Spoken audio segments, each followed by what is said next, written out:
Esta é a história do dia, da Rádio Observador. Um maior controle das armas poderia impedir massacres nos Estados Unidos?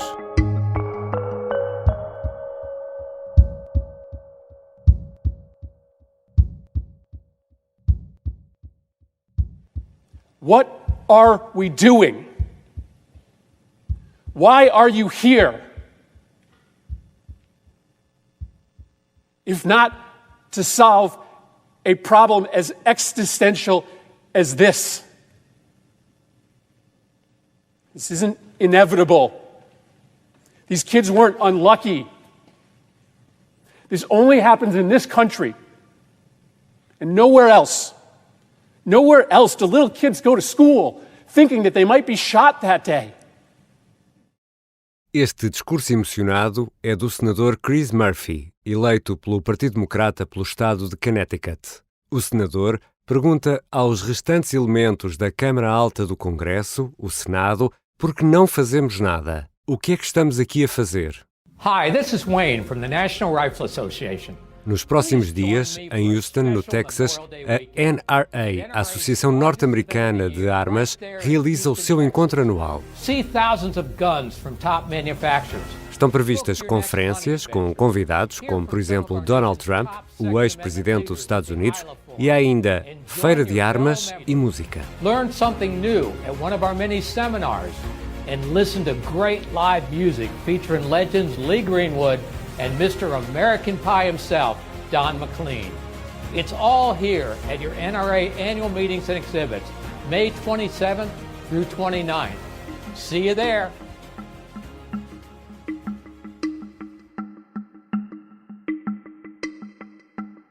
We've just gotten really horrible news from the Texas State Senator Roland Gutierrez that the death toll has now risen to 21. Um jovem armado de 18 anos entrou numa escola básica em Uvalde, no Texas. Matou 19 crianças, tinham entre 5 e 11 anos e ainda matou 2 professoras. O jovem acabaria por ser abatido pela polícia. Terá comprado 2 armas automáticas no dia 16 de maio, o dia em que fez 18 anos. Republicanos e democratas discutem há décadas a limitação de acesso ao armamento nos Estados Unidos. Mas massacre após massacre, pouco ou nada muda. Hoje vou conversar com a jornalista do Observador, Kátia Bruno.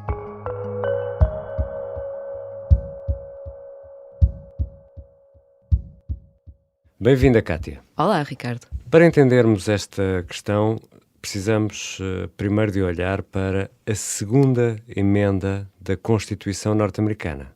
Sim, temos de olhar para a Constituição norte-americana, que na segunda emenda diz claramente que para manter um Estado livre, os cidadãos têm direito a ter e a poder transportar consigo armas. E isso está claramente explícito na Constituição.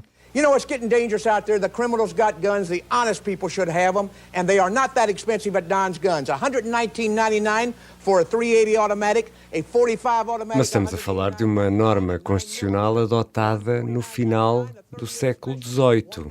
Sim, no final do século XVIII e num contexto em que a democracia americana ainda era muito jovem e, portanto, esta emenda tinha como objetivo que os cidadãos pudessem revoltar contra a tirania de um governo, por exemplo, que não respeitasse as normas da Constituição.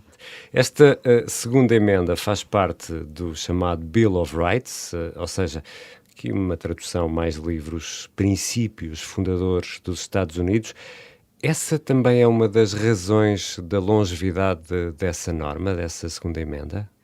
Os norte-americanos têm uma grande reverência pela lei fundamental, pela sua Constituição, que é este Bill of Rights, e não há muito apetite para mudar os textos considerados fundadores. Houve poucas alterações a emendas ao longo da história nos Estados Unidos. Para além disto, temos também aqui o papel do Supremo Tribunal, que faz a interpretação do que está escrito na Constituição. E em relação a esta segunda emenda, o Supremo tem sido sempre claro de que a emenda é clara e os cidadãos têm direito a poder ter as suas próprias armas. É uma frase tão curta e tão clara que leva a essa conclusão. E é também uma questão central naquilo que divide o Partido Democrata e o Partido Republicano. O grande debate é precisamente até onde é que a segurança, o direito à segurança, se impõe demasiado face ao direito à liberdade individual. E esse é um debate em que as linhas têm sido muito claras, em que o Partido Democrata é mais tendencialmente a favor do maior respeito pelo direito à segurança dos cidadãos e, portanto, defende que deve haver mais controlo ao porte de arma, e os republicanos tendencialmente acham que essas restrições são também uma violação da liberdade fundamental dos cidadãos. E este é o cerne do debate que continua por resolver.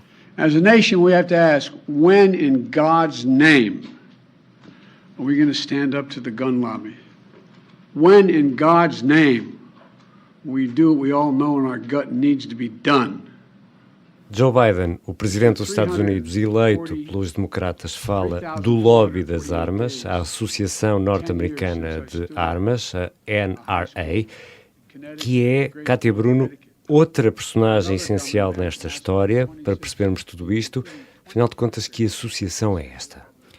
É uma associação antiga, que existe desde o século XIX, mas que assumiu o caráter que conhecemos hoje de força de lobby junto do Congresso a partir da década de 70 do século XX.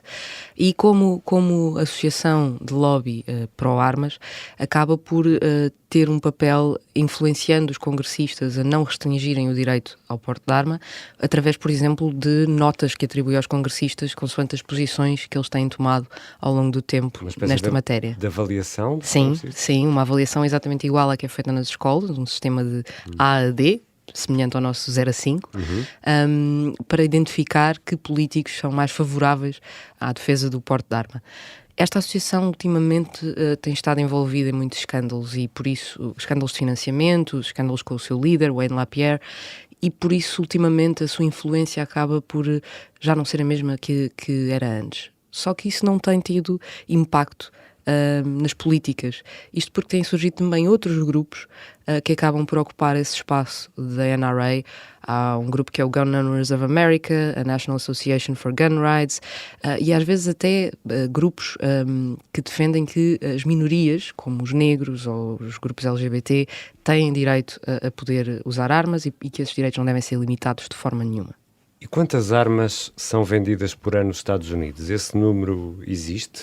Oficialmente não, porque os Estados Unidos não obrigam a que seja feito esse registro junto do Governo Federal, mas há estimativas.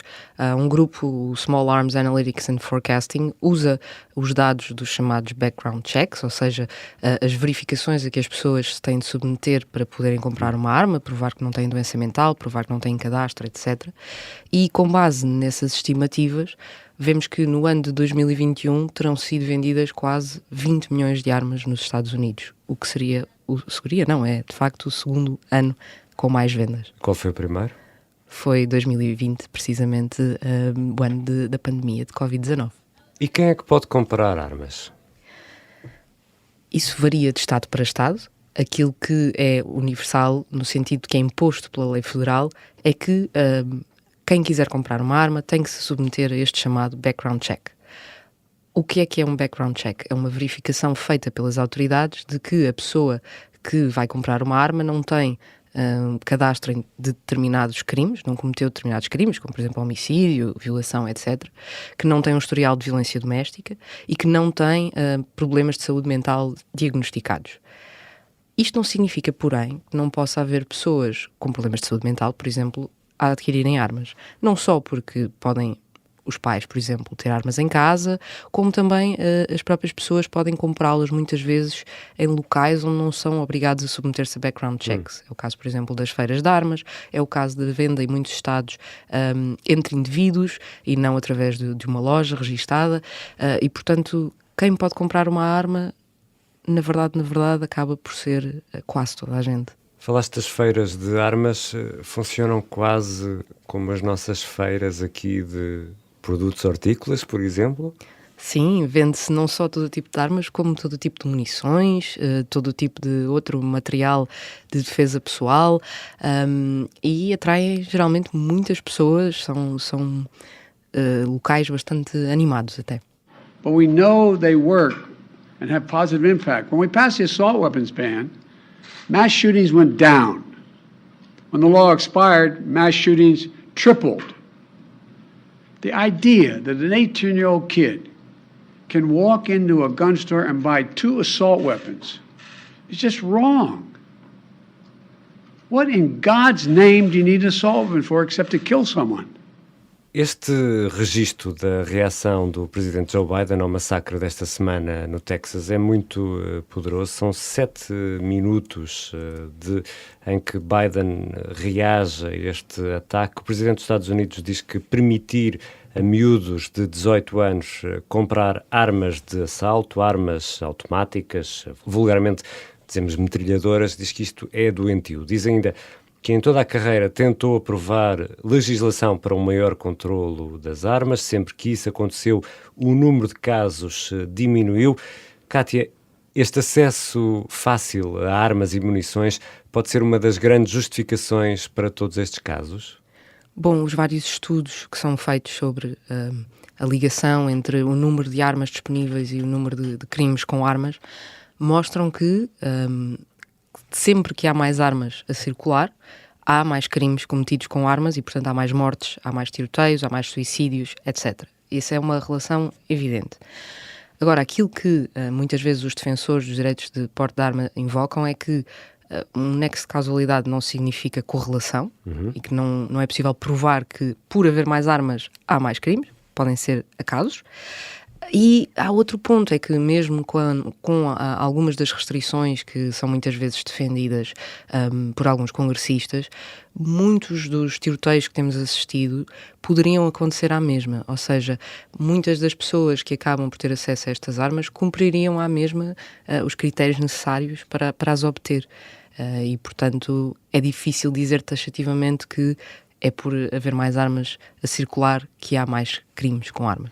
O que é facto é que, apesar também dessas boas intenções, nomeadamente por parte do Partido Democrata, a tal segunda emenda que permite aos norte-americanos usar armas, essa mantém-se lá. We're not talking about change it. She wants to abolish the Second Amendment. So we're not going to let that happen. I can tell you that right now. We're going to preserve it. We're going to cherish it. We're going to take care of it. Okay? Donald Trump, na campanha contra Hillary Clinton, prometia na convenção precisamente da NRA que iria proteger a segunda emenda e cumpriu, e de resto ele vai estar agora nos próximos dias em Houston, no Texas, nesta nova convenção, na convenção anual da Associação Nacional de Armas Norte-Americana. É assim tão difícil fazer uma alteração nestas emendas da Constituição, Kátia? É, sem dúvida. Por um lado, porque para fazer uma alteração à Constituição só há 2 formas de poder avançar com isso nos Estados Unidos. A primeira seria fazer uma nova emenda que corrigisse a anterior. Essa emenda teria que ser aprovada por maiorias de 2/3, quer na Câmara dos Representantes, quer no Senado, e depois ainda teria que ser ratificada por 38 dos 50 Estados. Portanto, logo aí seria preciso um consenso político. Sim, e teria que haver um consenso político enorme. Há outra opção, que é de fazer uma convenção constitucional, onde 2/3 dos congressos estaduais teriam que pedir essa convenção e depois teriam que propor novas emendas que teriam que ter mais uma vez um consenso de 3/4 dos Estados. E ainda há um pormenor, é que nunca existiu nenhum tipo de convenção deste género nos Estados Unidos, seria a primeira vez na história. E imaginando que, mesmo que houvesse esta vontade política e fosse possível reunir estas condições, há a questão de que isso provavelmente não seria popular. Para a maior parte dos norte-americanos, independentemente daquilo que pensam sobre as armas, a ideia de alterar um princípio constitucional por isso, quando poderia haver outras medidas intermédias adotadas, é visto como muito inaceitável, até porque a Constituição é vista como o garante da liberdade, e esta questão da liberdade e do direito individual de cada um tomar uma escolha é muito importante para os norte-americanos. E no Senado, os líderes das 2 bancadas falaram no assunto. Chuck Schumer, pelos democratas, acusou o que chama de colegas republicanos de estarem de mãos dadas com o lobby das armas. Maybe that thought, putting yourself in the shoes of these parents instead of in the arms of the NRA, might let you wriggle free from the vice-like grip of the NRA might free you to act on even a simple measure. Mitch McConnell, o líder da bancada republicana, não respondeu, limitou-se a lamentar o que aconteceu no Texas. We pray fervently that in the midst of this nightmare of grief, our Heavenly Father will make manifest to those families His promise in Psalm 34, that the Lord is near to the brokenhearted. Cátia, são os representantes das duas grandes famílias políticas dos Estados Unidos. Cátia Bruno, falavas dessa dificuldade institucional de alterar as emendas da Constituição e os norte-americanos querem essa alteração? Os norte-americanos querem, de facto, que haja mais controlo no acesso às armas. As sondagens são claras, mais de 80% da população defende que haja mais background checks, que haja mais verificações para controlar quem é que tem acesso a uma arma. O grande problema é que outras medidas podem ser tomadas para lá dessa que tenha apoio da maioria da população. E aqui há uma divisão partidária muito clara. Quando nós olhamos para os dados do Pew Research Center, que faz estudos da opinião, 80% dos democratas, dos eleitores que se dizem democratas, acham, por exemplo, que uma das medidas a adotar seria a criação de uma base de dados federal onde se registasse quem tem armas, aonde, e perceber claramente onde estão as armas e quem é que tem acesso a elas. A maior parte dos republicanos é contra uma medida destas. Por outro lado, mais de 70% dos republicanos defende que se possa andar livremente com armas e mais de 60% defende, por exemplo, que os professores deviam poder ter armas e que seria uma forma de responder a estes tiroteios em escolas. Só 20% dos democratas apoiam medidas deste género. Portanto, vemos aqui que há consenso relativamente aos background checks, mas não há consenso para mais nada. Essa, aliás, era uma das medidas que Trump defendia, ou pelo menos admitiu essa possibilidade de armar os professores nas escolas. E este é também ouvimos responsáveis políticos, nomeadamente os democratas, dizer que isto é o tipo de coisa que acontece apenas nos Estados Unidos, precisamente devido a esta permissividade no acesso às armas. Isto é um fenómeno exclusivo dos Estados Unidos, este tipo de massacres? Não em termos de tipo de crime. Já houve massacres com armas até em escolas, e não apenas em escolas, em países tão diferentes como a Austrália, a Noruega, até o Japão, que é um dos países do mundo com menor quantidade de armas a circular, mas não há nenhum país onde aconteça com a mesma regularidade e no mesmo volume que acontece nos Estados Unidos. Também não há nenhum país no mundo que tenha tantas armas como os Estados Unidos. É importante percebermos, eu acho que há aqui uma estatística que ajuda muito bem a perceber. Os Estados Unidos só têm 5% de toda a população mundial, mas têm 46% de todas as armas nas mãos de civis do mundo inteiro. Portanto, 46% de civis armados estão todos nos Estados Unidos. Isto corresponde ao mundo todo. Já para não falar que é o país onde tem acontecido mais tiroteios como este que assistimos agora em escolas, com um ritmo que tem sido tendencialmente, tem vindo progressivamente a aumentar. E voltando aqui à questão central desta conversa, Cátia, um maior controle das armas poderia travar estas situações? Depende, é muito difícil perceber, porque é muito difícil avaliar o impacto destas medidas. Mesmo das medidas que já foram adotadas, não é possível determinar claramente se isso evitou tiroteios como este. Quando falamos de medidas muitas vezes preventivas, é muito difícil perceber quantos casos foram evitados. Uma das medidas que pode vir a ser adotada agora, por exemplo, porque é uma medida que tem apoio por parte de ambos os partidos, o democrata e o republicano, é uma lei nacional chamada Red Flag Laws, ou seja, uma lei de bandeira vermelha, uma lei de alerta, que é uma medida que já existe em alguns estados e que permite que quando ou familiares ou autoridades acham que alguém pode representar um perigo para si ou para os outros, seja pedida uma medida de urgência a um tribunal para que sejam retiradas armas a essa pessoa, para que ela não possa magoar-se ou magoar outros. Mas mesmo uma medida como esta não conseguimos verificar depois que impacto tem na prática. Agora, há aqui outro ponto que me parece interessante, que é, nos países onde foram adotadas medidas de controle de armas, onde se assistiu depois a uma queda visível no número de crimes com armas, muitas das medidas que foram adotadas não têm nada a ver com as medidas que estão a ser faladas nos Estados Unidos. Dou o caso, por exemplo, da Austrália, que adotou uma lei muito mais restritiva depois de um tiroteio, onde morreram várias pessoas, e as medidas que a Austrália adotou e que hoje, quando olhamos para as estatísticas de crime, mostram que parecem ter tido efeito. As medidas adotadas eram, por exemplo, a proibição da venda de armas automáticas, portanto, das metralhadoras, algo que nos Estados Unidos está fora de questão. Claro. A obrigatoriedade de registar a nível nacional todas as vendas e um programa nacional em que o governo comprou armas a muitos cidadãos para incentivar a que as armas saiam de circulação. Nos Estados Unidos isto é visto por grande parte dos cidadãos como algo que violaria a segunda emenda. Uma intromissão, uma intromissão do Estado e do governo diretamente nos direitos individuais de cada cidadão. E, portanto, é difícil perceber se os Estados Unidos podem vir a ter uma redução semelhante à da Austrália com medidas que são muito diferentes. Obrigado, Kátia. Obrigada eu, Ricardo.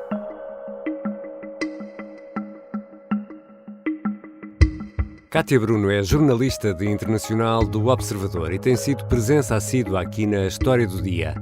O tiroteio no Texas é o 5º nos Estados Unidos só neste mês. Na memória dos norte-americanos está uma situação muito semelhante. Há quase 10 anos, na escola de Sandy Hook, no estado do Connecticut, o mesmo do senador que ouvimos no início, Adam Lanza, de 20 anos, matou a mãe e depois seguiu para a escola onde matou 20 crianças e 6 adultos. Acabou por suicidar. Quase 10 anos depois, esta semana, Salvador Ramos terá comprado armas idênticas àquelas que foram usadas por Lanza. Disparou contra a avó e depois matou 19 crianças. Tinham entre 5 e 11 anos. Esta foi a História do Dia. A sonoplastia é da Beatriz Martel Garcia. A música do genérico do João Ribeiro. Eu sou o Ricardo Conceição. Até amanhã.